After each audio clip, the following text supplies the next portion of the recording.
afternoon to all of you who have made it to be present virtually in today's webinar. Myself, Arohi Fernandez, Assistant Professor, Mental Health Nursing Department, Parul Institute of Nursing, Parul University, welcome you all to today's webinar. In today's time of pandemic and the uncertainty around, we see that academics is taking a new turn and new dimension.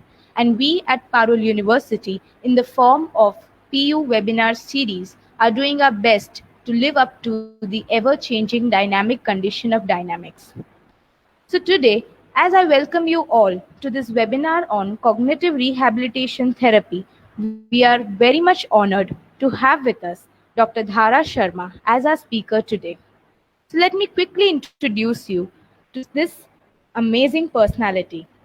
Dr. Dhara Sharma Madam has completed her bachelor's in physiotherapy from Sridevi College of Physiotherapy, Mangalore. She has done her master's in physiotherapy from Niti Institute of Physiotherapy, Mangalore. Her master's is in neurology and psychosomatic disorders. Together with this, Madam has also completed her PhD from the prestigious Gujarat University. She has worked at various positions starting from lecturer, senior lecturer, and currently she is pursuing as the in charge principal at Khyati College of Physiotherapy, Ahmedabad. She has been a part of many projects and has guided many dissertations. For her, learning is a lifelong process, and currently, Madam is working on two major research projects related to cognition and quality of life in older adults. Apart from this, she has also been a part of Institutional Ethical Committee, and she is the young president of Indian Association of Physiotherapists Gujarat. We welcome you, Madam, to our webinar. Before we Thank you start so with much. the webinar, an important announcement. If during the webinar anyone has any queries or questions, we are free to email it to me at arohi.fernandez, Arohi dot Fernandez, Fernandes 59249 at the rail paruluniversity.ac.in, or you can message me at 960-147-1162. I repeat, you can message me at 960-147-1162. So the basic agenda for today's webinar is to get detailed idea about the basics of cognition and cognitive impairments and to discuss cognitive rehabilitation therapy as a whole. So without further ado, let us request Dr. Dhara Sharma ma'am to start with this session. Thank you so much, Ms. Arohi, for such warm welcome and giving my introduction to the audience. And I would like to take this opportunity to thank Dr. Ramchandra sir and Professor Charan sir, and as well as Arohi ma'am and the entire technical team of Parul University for giving me this opportunity to interact with all the students. And especially I'm going to interact, or rather share my knowledge with nursing students, which is a privilege I consider, because I always believe that physiotherapy and nursing and all the other paramedical branches what we have, they go rather hand in hand in the betterment of the quality of life of an individual or quality of life of a patient. So it is rather a need of an hour, so that we start understanding each other's profession, that what exactly we are doing, and in what ways we can enhance each other's capability by shaking hands together or merging ways of interventions with in our paramedical branches. So yes, I am very grateful for this opportunity. And now, without wasting much of the time, I would straight away begin with the presentation.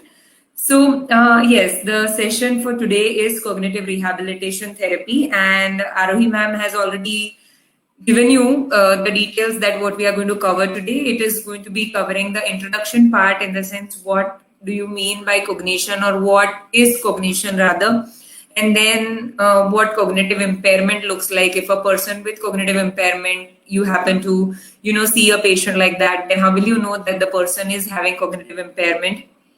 how we are going to evaluate them, and then ultimately the cognitive rehabilitation part. So, coming to the first question, that is, what is cognition? Okay, so cognition is more like, I would say, rather, it is an umbrella term. But in the most simple words, if I need to make you understand, then it would be as the cognition is the method which is used by the central nervous system to process the information, whatever information that you get. Like presently, you all are sitting at some place, maybe those who are listening to it from the department or from the college, they are sitting in their departments. Those students who are sitting at home, you are sitting in your home environment, but still there are a lot of information that you are continuously getting. Information like, okay, there is probably there is some background noise which is coming, there is me who is talking, there's a screen in front of you which has some information written, there might be people who might be running around here and there in your house for whatsoever reason. Okay, so there are a lot of information that you are continuously getting.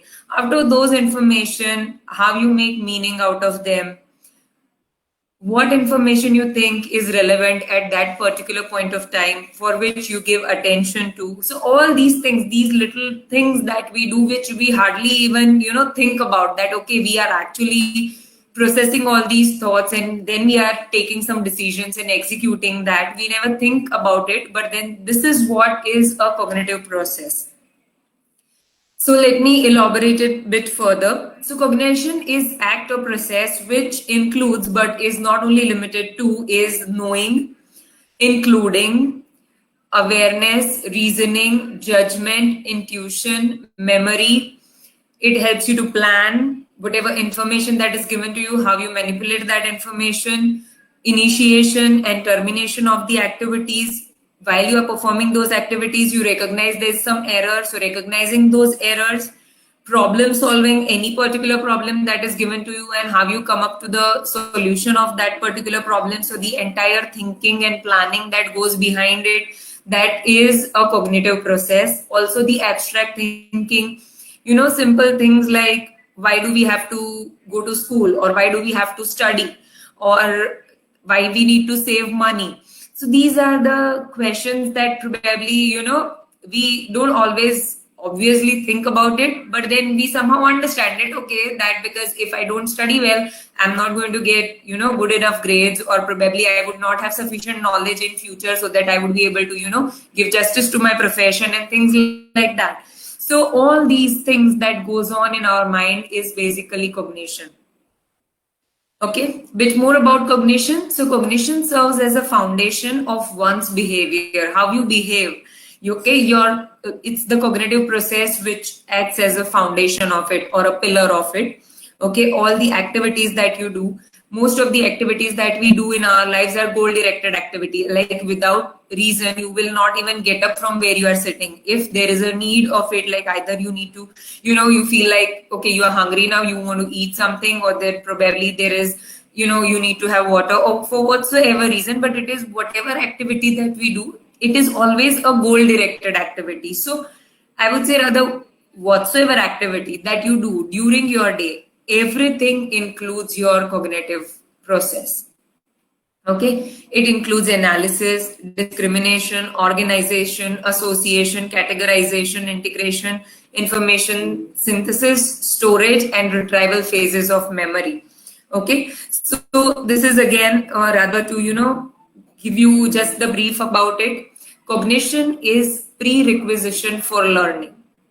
Okay, now what do you mean by learning is when you adapt to any new situations or circumstances. Okay, that is when you say that, okay, you have learned something. And when you are going through this process of learning, it is always that you require cognition. To learn anything new, you need to have enough amount of attention, you need to be oriented, there has to be enough memory. So all these process of attention, orientation, memory also is a part of cognition. So okay, it's a huge term, and rather it is the entire mental process that happens with the information that you get. That is what is cognition. So I hope now you have got a brief idea about what actually the cognition is, right? So then the question arises that why we need to study about cognition, or that why it is important for us to know about cognition. So being in this medical field or being in a healthcare setup, okay, we are going to deal with not many people who might have cognition affection.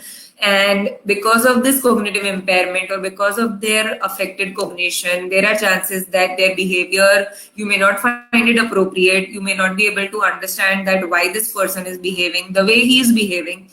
Only if you have enough understanding about their cognitive process or their cognitive impairment rather, then you will be able to rather you know, able to understand that what exactly is the problem with their cognitive process, and then you will be able to help them out in a better way, much better way. Okay, so that's why it is important for us to know about the patient's cognitive impairment. That is one thing. Other thing is that when the individual have problem with the cognitive abilities or cognitive impairment is already present, now think about a simple activity that from wherever, whichever place that you are sitting in, from that place, if you feel like drinking water, so you exactly know that where you are supposed to go in the kitchen area, okay, and then you know that which utensil to pick up. You will pick up a glass of water. You know where the water is stored, so you would either drink it from RO or take out a bottle from the fridge, and then have that water. Simple as that. Now take the same example with a person who has cognitive impairment. What is going to happen with him? The person who has cognitive impairment first may not be oriented with the with the environment or with the location exactly where he's supposed to go. So he might probably get up, but then he's lost in the house that where exactly he's supposed to head. So in case if he lands up in the kitchen, then there are so many utensils that from those utensils he'll have to make a choice. There might be bowls, spoons, plates, glasses, and other utensils like in in what we prepare food. So out of all those utensils, which one to pick? That is a choice we make. Okay, since we know that we are going to drink water, we pick up a glass. Okay, but the person who has cognitive impairment may not be able to do so. Right, then you exactly know that where the location of the water is. Either you have to take out a bottle from the fridge, but or you have to take it from RO or from Matka, whatever. A person with cognitive impairment may not be even knowing that. Now, simple task of drinking water can be so complex for a person who might have cognitive impairment. So you can imagine all the activities that we do, just considering as our activities of daily living, say, bathing, toileting, getting dressed, then eating, okay, or commuting here and there for our personal activities of daily living. That can only be very, very difficult. Plus, the person will also have difficulty in, I mean, a person who might have cognitive impairment may not be able to carry out job related activities or his vocational activities. He may not be able to carry out. So that is going to have a lot of impact, not only on that particular person, but also on the family and the caregivers. Okay, so now I think you have a better idea that why for us it is very much important that we understand what cognition is and what the cognitive impairment is about. Okay, so what a person with cognitive impairment may have issues with, he might have issues with remembering things. He will have issues with learning new things. He will have problem with concentration or being focused into something. Now, these simple things, okay, of remembering or learning new things or concentrating, when I've written them here on this, slide, it looks really simple to you, but you imagine what kind of consequences it can have on a person's life, that you are not able to remember anything, or probably you are not able to concentrate on any particular thing. So because of that, you may not be able to learn anything new. Okay, you are going to have difficulty in making decisions that would be very, very important for your life. So, or I mean, everyday decisions, like simple decision like which vessel to pick up to drink water. That's such a simple decision that you have to take. But that also might be difficult for a person with cognitive impairment, right? So cognitive impairment, basically we can categorize them into two categories. One can be mild cognitive impairment and other one can be severe. So when a person is going to have mild cognitive impairment, or what in brief, what we call it as MCI, that is mild cognitive impairment. So what is going to happen with the people with mild cognitive impairment is that they may not notice the changes. They may notice the changes that are happening with them. They may think that, okay, I'm not able to remember that good, or that my attention is going really down. I'm not able to focus on some particular thing for a really long time, or that I'm not able to make better decisions. They may be aware of those things. They may notice those changes, but in spite of those, these symptoms what they are having may not be that severe that it would affect their activities or daily living or their routine life. So even with those impairments, they would still be able to compensate and carry out their activities of daily living. So that's a sign that they might be having mild cognitive impairment. Whereas when we talk about severe cognitive impairment, so that is like losing the ability to understand the meaning or importance of something, losing the ability to talk or write, or inability to live independently. Okay, so when it comes to severe cognitive impairment, it is quite devastating, and the person will not be able to carry out normal routine life, right? Now, in whom can we expect the cognitive impairment? So mainly it is that the cognitive impairment is seen in person who are like older adults, people who are more than 65 years of age. They will have cognitive impairment, or they are likely to have cognitive impairment because of the degenerative process that happens because of the older age. Now, it is not a rule that anyone who is above 65 years of age is going to have cognitive impairment, but people are more likely to develop cognitive impairment after the age of 65 years, depending on what is their mental ability, what is their physical ability, are there any comorbidities, is there any other degenerative diseases that they are also suffering from, what kind of environment that they are living in, how educated they are, in what kind of activities they are involved in, how active life they are living. Okay, so a lot more factors, but like in general, to give you an idea, those who are comparatively from lower education background, those who are not much physically active, those who are already bedridden, those who have many other comorbidities, so all these people of older age, above 65 years of age, are more likely to develop cognitive impairment.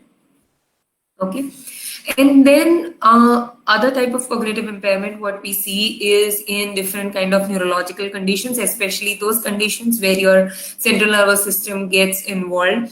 So conditions like, say, there is head injury, or there is stroke, or there's Parkinson's disease. So all these conditions where the central nervous system is involved, either it is degenerative or it is traumatic, but if there is some part of your central nervous system which is getting involved, so then those people are more likely to develop these cognitive impairments following head injury, following stroke, following Parkinson's. It is quite common to see cognitive impairments.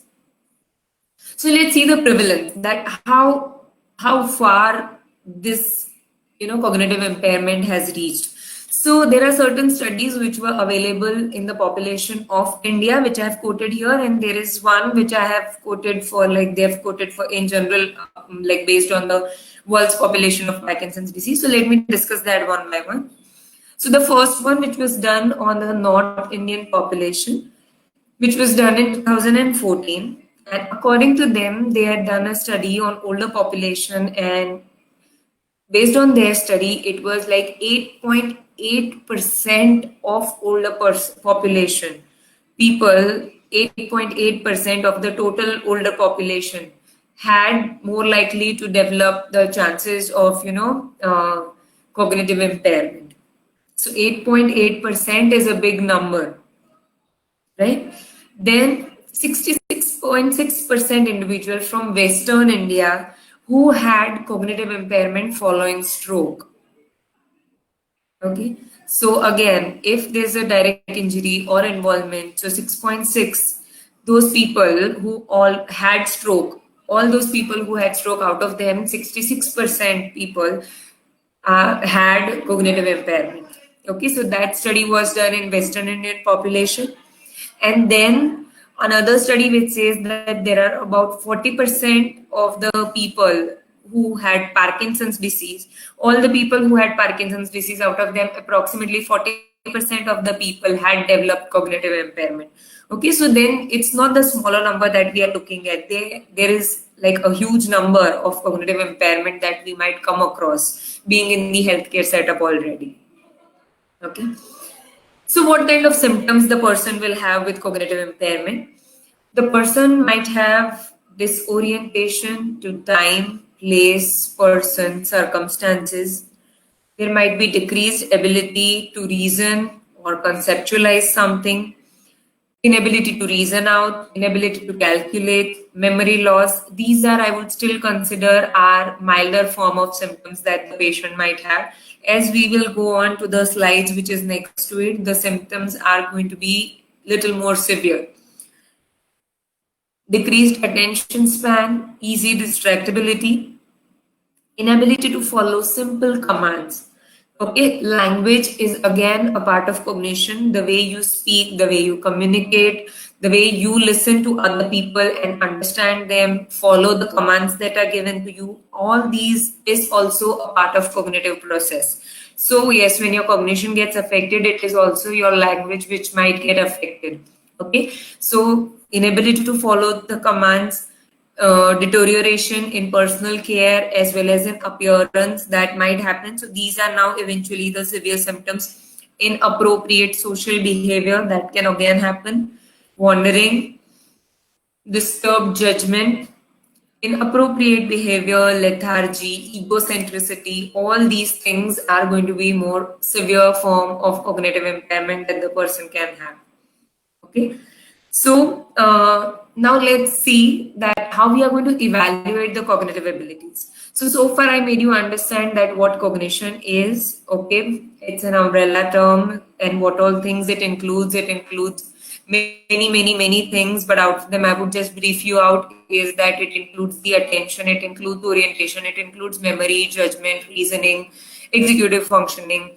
Okay. Then I explained that what is the prevalence of cognitive impairment, and then I explained that how a person with cognitive impairment, how he might behave. He would show, lethargy. He would not be like easily distractible. He would not be able to concentrate on something. His language might be affected. His behavior will be affected. There, in the severe cases, there might be wandering. He might not be able to, be very careful about his appearance and personal care. Okay, and things like that. So now let's see that if at all you might see certain symptoms in patients that you are like you are dealing with, and then how you are going to evaluate. So the evaluation goes in, these subtopics that I have listed over here. So it starts with orientation. I mean, rather it starts with the level of consciousness. But then if the person is already conscious enough, then only you are going to go ahead with the other evaluation that we are going to do. And then consciousness itself is quite a huge topic, which is like beyond the scope of this particular webinar to be covered. So I will start with the orientation. So orientation, attention, memory, language abilities, abstract thinking, constructional abilities, all these things we are going to evaluate as a part of cognitive impairment. Let's see them one by one. So orientation first. Okay. So the person is oriented or not oriented to time, place, person, and circumstances. So how you are going to evaluate that? Whether the person is oriented to time or not, how will you come to know about it? So for that, you need to ask the person, what day is it? So like for us today, it is Tuesday. What month it is, what season it is, what year it is. Okay. So with these, you can approximately have an idea whether the person is oriented to time or not. See, rather than asking a person straight away that what time is it now and expecting him to be very accurate that, okay, it might be 3 o'clock in the afternoon. You can probably ask a person that, okay, what time of the day you think it is now in terms of whether it is morning, afternoon, evening, night, and then let that person answer about the approximate time. When you ask him about the date, though it is 29th today and we all are very sure about it, but then considering the date, at times we also get confused that, okay, is it 29 today? And then we just have a look at the calendar and then we make sure that, okay, it is 29. So in terms of date, we give them some relaxation of say plus or minus 1. So if it is 29 today and if I answer 28 or 30th, it is equally acceptable. Okay, but not more errors than plus or minus 1. That's what you need to be considerable about. And then rest of the things we expect them to answer, right? The month, the season, and the year, it has to be answered very correctly. Only then you can say that the person might be oriented to the time.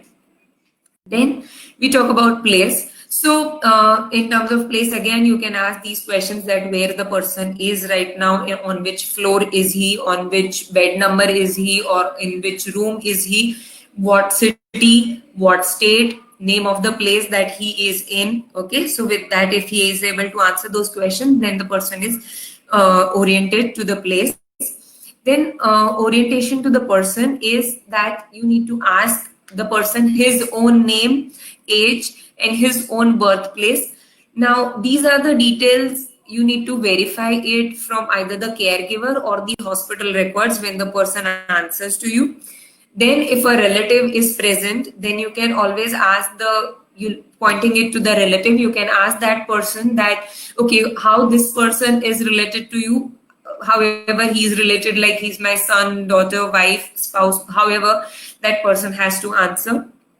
You can ask that person's name to the patient, that what is the name of your relative and how is he related to you, which I just explained. Okay, and what is his name, that again you can ask. Okay, so with these answers, if he answers it appropriately, that means the person is oriented, the patient is oriented to the person. And then orientation to the circumstances. Now, what do you mean by circumstances is that what is happening right now or what the current situation is. Okay, so you can ask the person to know about whether he's oriented to circumstances or not, asking him questions like, what happened? Why are you here? What kind of place is this? Why do people come over here? So if he's able to answer those questions appropriately, that means he's oriented to circumstances. Okay.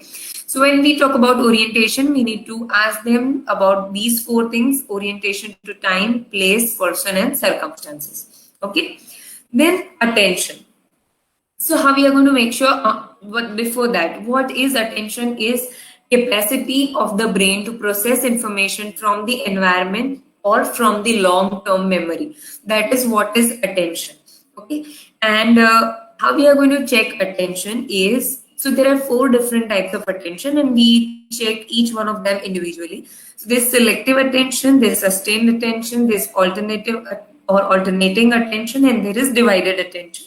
So for selective attention, say for example, it's a busy ward of the hospital, and when you are instructing something to the patient and patient is still following back to you. So that means selectively he's focused on what you are saying and not getting distracted by the other busy environment which is surrounding.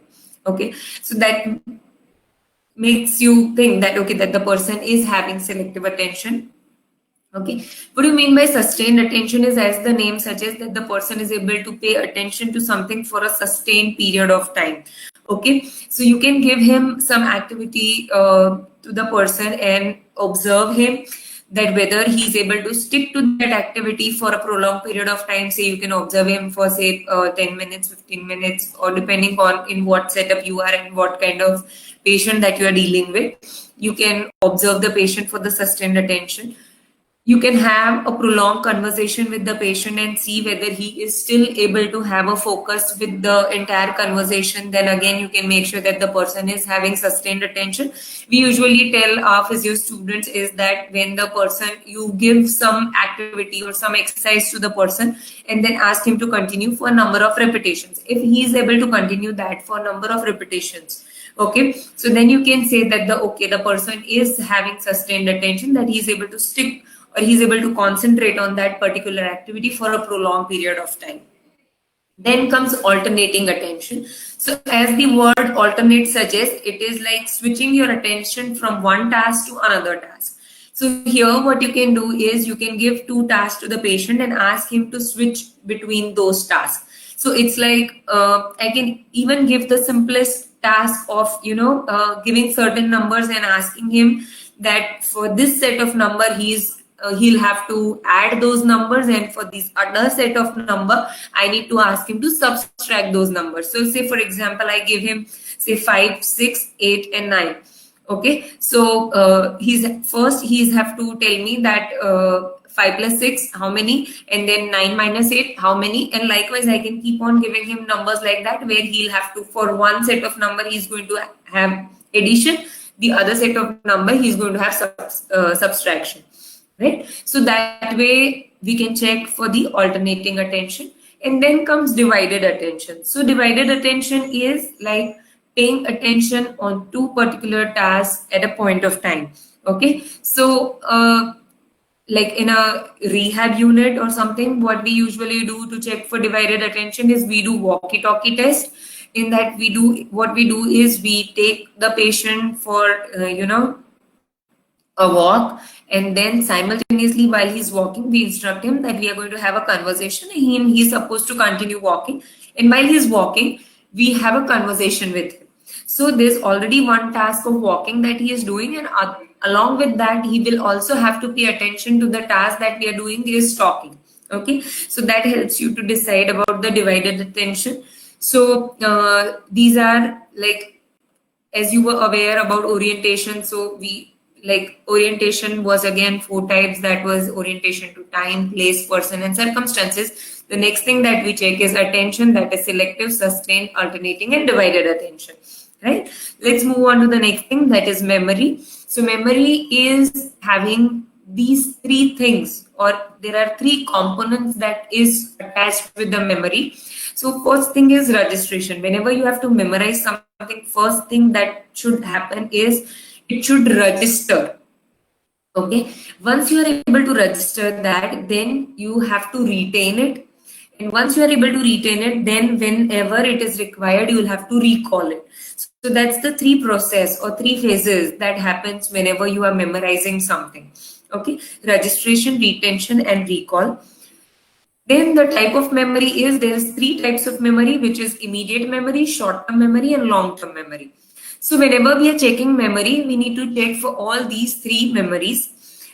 First one is immediate memory. Now, as the name suggests, immediate, okay, so the person should be able to answer almost immediately to whatever you have you have asked him to remember. So say for example, usually when we check for cognition, we make sure that whenever we are checking for cognition, we check it in the language that the person is able to understand, so that it is easier for him. Like say if I am a resident of Gujarat and if you ask me to remember something in Gujarati, it is much easier for me to remember those words compared to if, though I am Gujarati, but say I am living in Maharashtra and you give me some Marathi words, then it would be still difficult for me because Marathi may not be my native language. Okay, so it is best to take the test of cognition in the language that the patient is comfortable with and fluent with. So I would, here for memory, I would give you example of Gujarati words only, since we are in Gujarat. So immediate memory, probably you can ask these 3 words to a person to remember, like limbu, chavi, and dado.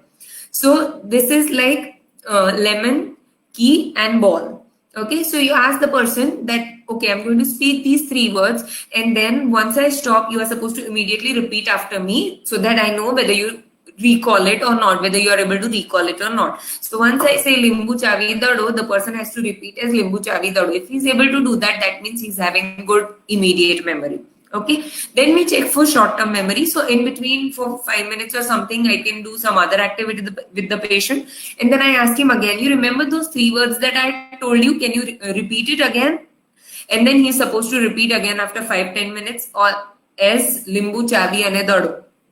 So that would help me identify that the person is having good short-term memory. And then it goes to long-term memory. So long-term memory is something which is like a person is able to memorize, like, even after years together. So immediate memory is almost immediate. Short-term memory is from few minutes to few hours. And long-term memory is from few days to few years. Okay.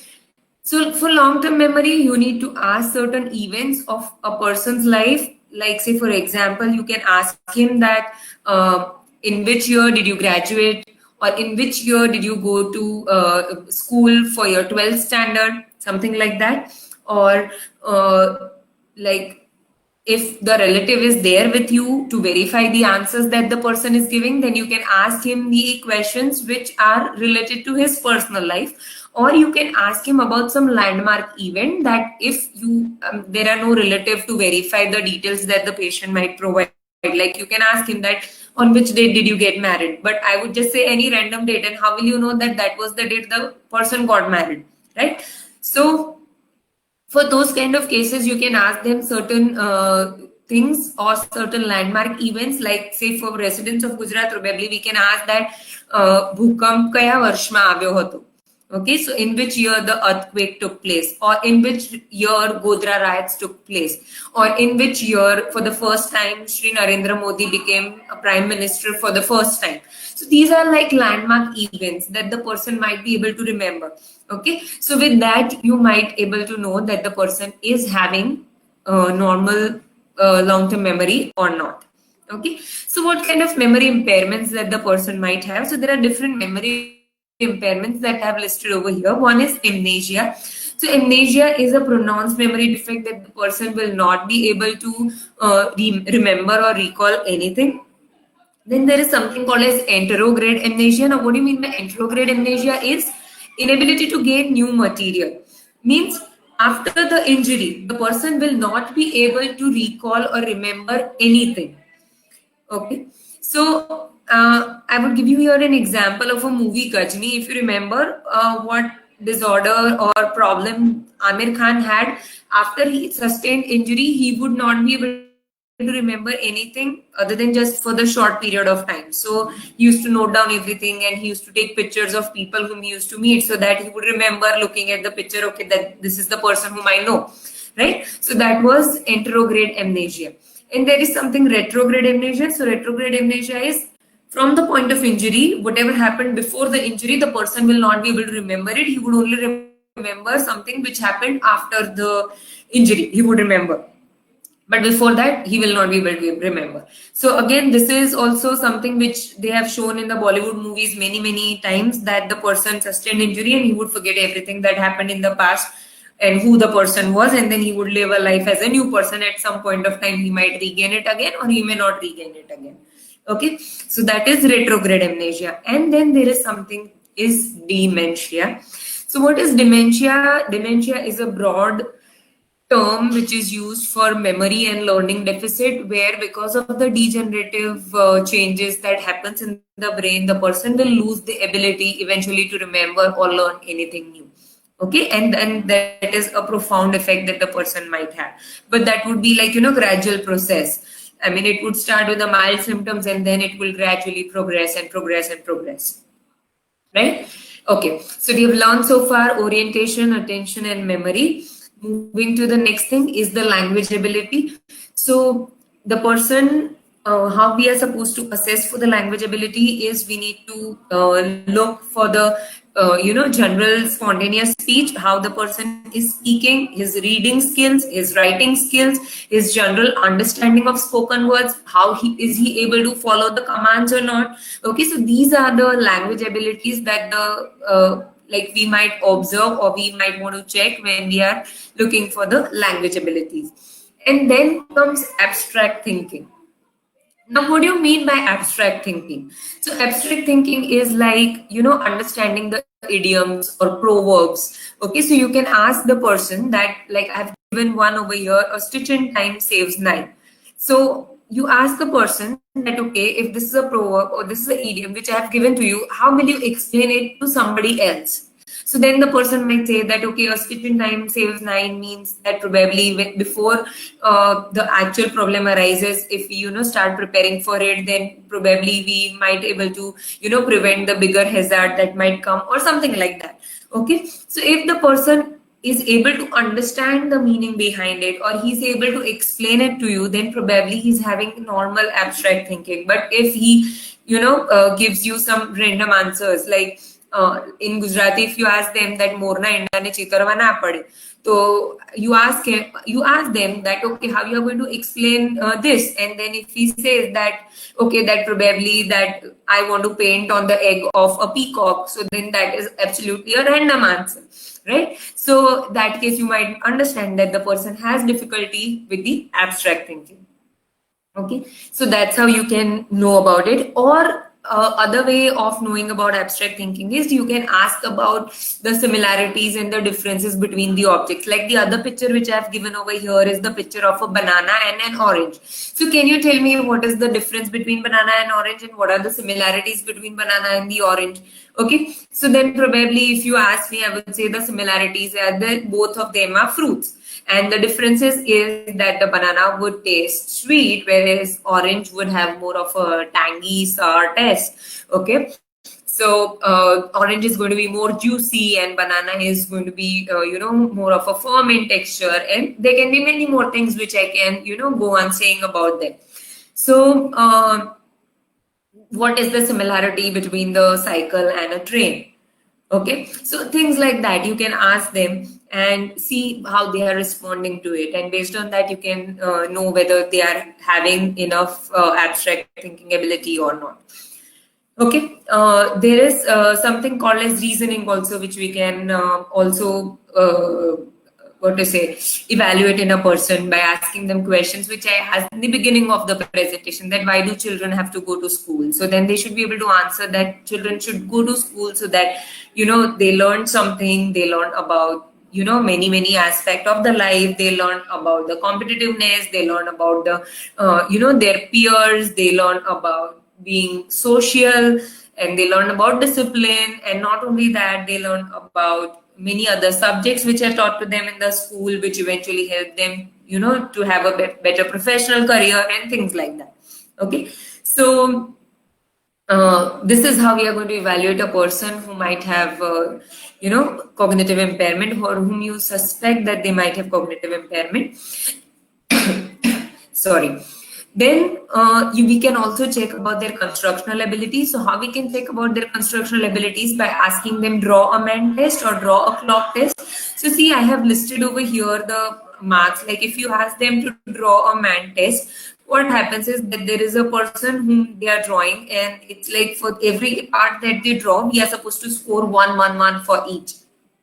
Okay, and then there is a draw clock test. So draw clock test, where you need to give them clear instruction that you are supposed to draw a circle and write the number in them, and then you give them some time. Say, I want you to show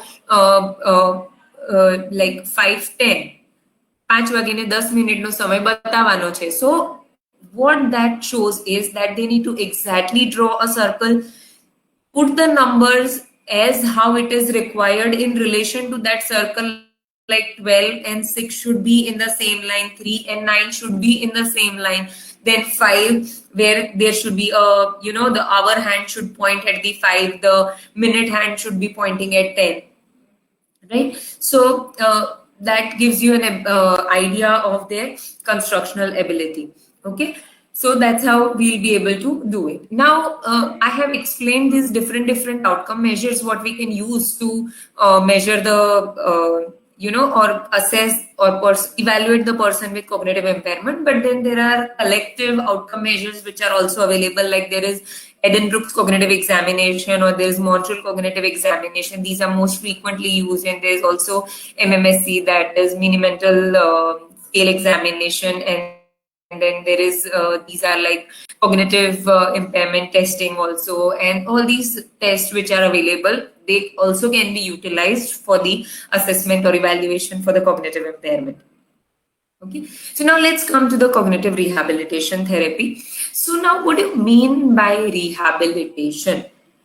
So rehab means the action of restoring something that has been damaged to its former condition, how it was before. You want to keep it same like that. That's what you mean by rehabilitation. Okay, and therapy is a treatment. So you want to restore the cognition how it was before, or as much as possible as how it was before. and for that you need to give a treatment. That is what is cognitive rehabilitation therapy. So now there are strategies for cognitive rehabilitation. What strategies we need to follow? So these are the tips that I've given over here. Act as a frontal lobe of the patient. Now why I have written it as act as a frontal lobe of the patient? Those who have severe cognitive impairment, now it's our frontal lobe, which we call it as brain of the brain, or what we call it as, our personality seat or our behavioral seat, which is at the frontal lobe of our brain. So it's our frontal lobe tells us what to do, basically. So when the person is having cognitive impairment, we are supposed to act as a frontal lobe of that patient. We need to tell them what they are supposed to do in steps. So we need to give them steps to follow for any activity that they might want to do. Say, for example, simple activity of, say you want them to have a cup of water from the bottle. You are right here, bottle is also right there, and then you instruct the person that drink water. Just saying that drink water may not be sufficient. You need to give them the steps that, okay, you will have to reach to the bottle, pick up the bottle in a way so that you don't spill the water, open the bottle gently enough so that again you don't spill the water. Now pour in the glass, making sure that the water is not spilled. Okay, fill the glass only enough so that the amount that you want to drink, pick it up and drink. So these are the steps that I have given to an individual. Okay, so same way for any other activity, we need to give them the steps to follow, and then this has to be practiced routinely. Okay, for you it might be like, what's a big deal about doing all these simple activity, and why do we even need to instruct someone for drinking? But those with cognitive impairment, they will even have difficulty in executing this simple task. Remember the initial slides that we discussed about, performing the activities of daily living also is going to be very difficult for them, and that's the reason we need to follow this process. And then look at the last thing that I've written is routine, repeated practice is what is going to be required for them. So cognitive rehabilitation, if you ask me about the interventions, that what all things can be given for cognitive rehabilitation. So I've listed these few things which are available, and I'm sure there are many more things which is also available, but I thought to cover these things at least for this presentation, which are most frequently used for now in current healthcare setups. So there's cognitive and physical exercises which can be given. There is mobile or computerized game trainings which are used, and they are used quite extensively. And then there is another which is yoga, which is again a very useful thing to be used. So let's see them one by one. So physical exercises. So what kind of exercises we can ask the person to do in order to improve the cognition? So physical exercises can be done in the form of aerobic exercises.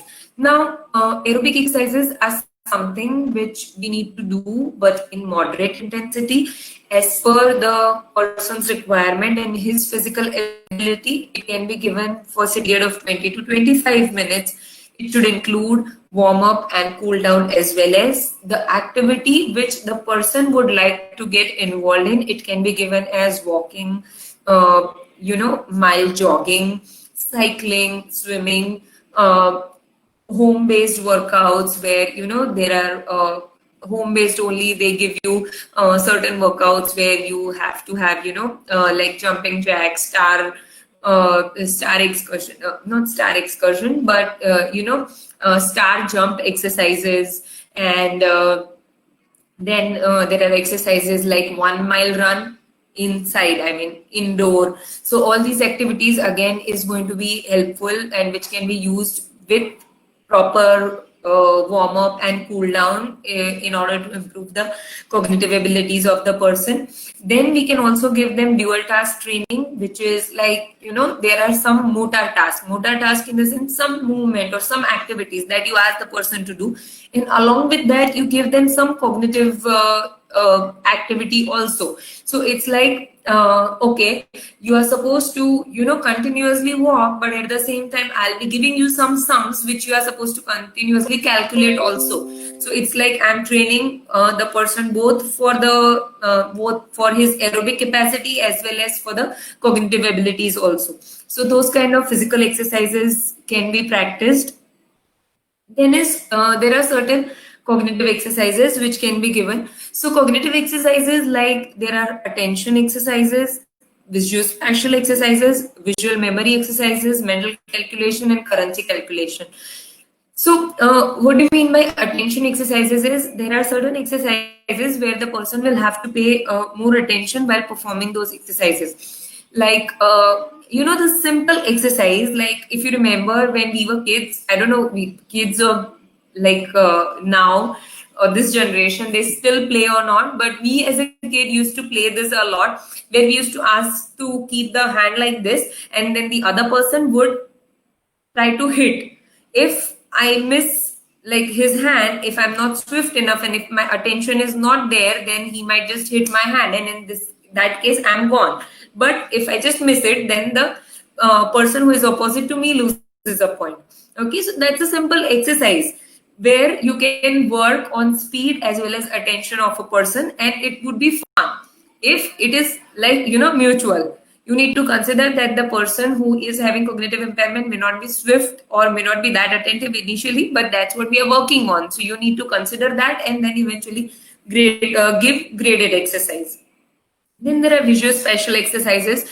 So visual spatial exercises where you can ask the person to draw something, okay, where he has to draw it exactly how it is, copying a simple diagram, like, simple things of, say, there are certain trees and there's a house and there is mountains which is behind, there is sun which is up, but then that figure should be copied as how the location of different objects is.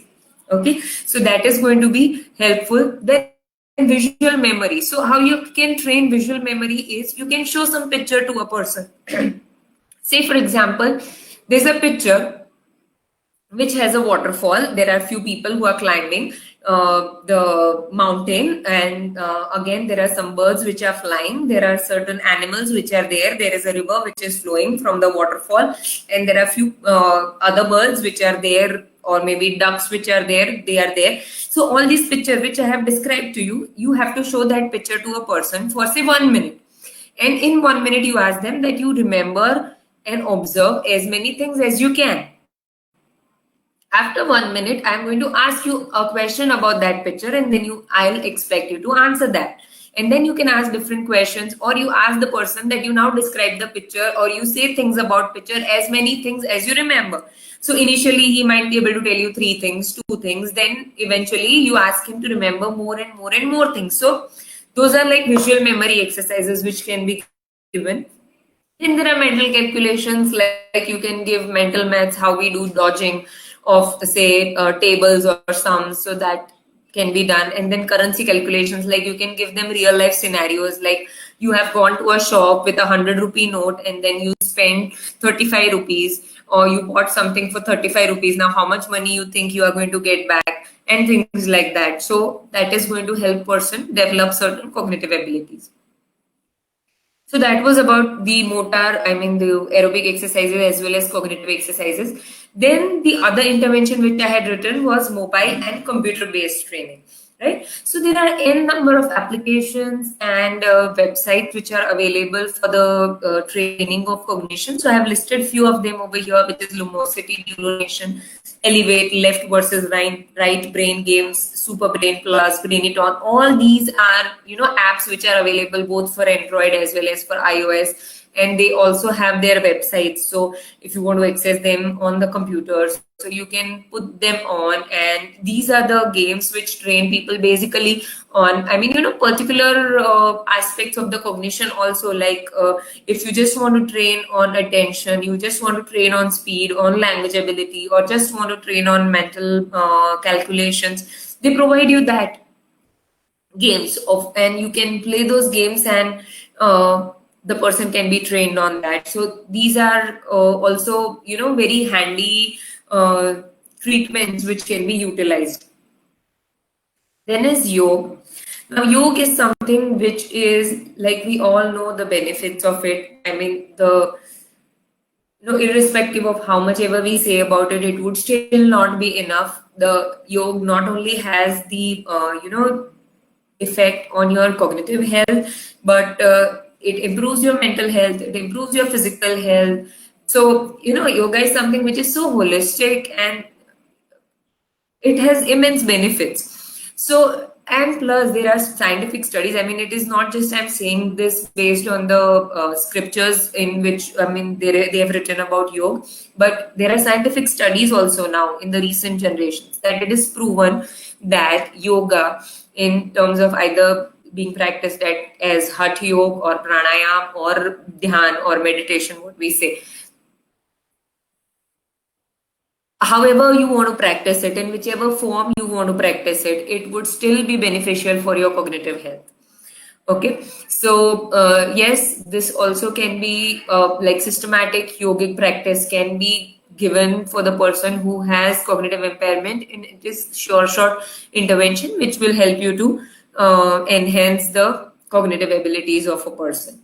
Okay, so now I thought, since I'm going to, talk to the budding nurses, so I also thought of including some sort of nursing care in it. So what we can do, or what rather you nurses can do, if you come across a person who has cognitive impairment, or you are dealing with a person who has cognitive impairment, then in that case you need to notify or inform the family about it.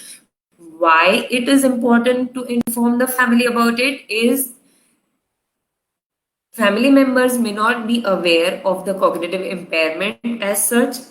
They do not know what symptoms person with cognitive impairment will have. So they would just consider ki, why this person is behaving lethargic all of a sudden? Why is he behaving so irresponsibility?